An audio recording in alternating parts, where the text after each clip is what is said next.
Bagaimana sih sebenarnya dengan proses penuaan ya, dan apakah semua orang yang lanjut usia itu pasti sakit-sakitan? Jadi di kedokteran ada istilah yang namanya geriatri. Jadi pasien geriatri itu adalah pasien yang lanjut usia, biasanya usianya di atas 60 tahun ya, 60 tahun ke atas, dan memiliki lebih dari satu penyakit komorbid. Jadi apa yang sebenarnya terjadi pada tubuh pasien-pasien yang mengalami proses penuaan atau yang sudah lanjut usia?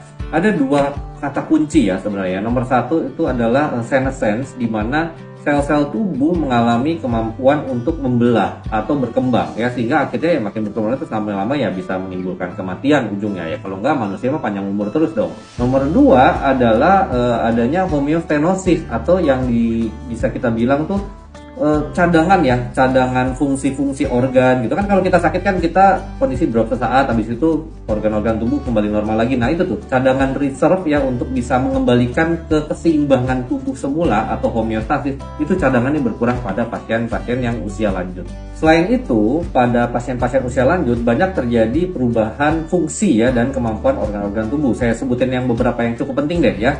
Misalnya nih, tekanan darah cenderung memang biasanya agak naik gitu ya. Kemudian kemampuan paru ya untuk membersihkan kuman ya, makanya pasien-pasien usia lanjut ini gampang kena infeksi paru karena refleks batuknya itu berkurang.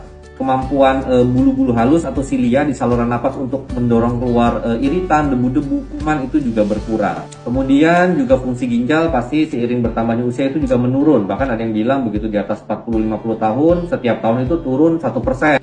Lalu yang lain lagi ya, untuk gula darah memang biasanya ada mulai muncul toleransi glukosa terganggu, jadi lebih gampang kena diabetes. Rangsangan untuk minum juga berkurang, makanya resiko dehidrasi, kurang cairan pada pasien geriatri. Dan juga otot ya, otot cenderung kecil, apalagi kalau misalnya pasiennya makannya kurang bagus, bergerak aktivitas fisiknya kurang bagus, sehingga bisa jatuh ke kondisi yang namanya frailty atau kerentaan.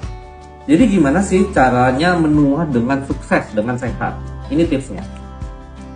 Satu, harus tetap menjaga aktivitas fisik yang baik. Nomor dua, jaga asupan nutrisi. Memang mungkin sudah tidak sebanyak yang waktu masih muda, tapi nutrisi itu harus tetap 4 sehat 5 sempurna. Kemudian adalah kesejahteraan material. Ya memang uang atau harta itu bukan segala-galanya. Tapi kalau misalnya at least itu cukup, tidak kekurangan, itu juga menjamin proses penuaan yang baik.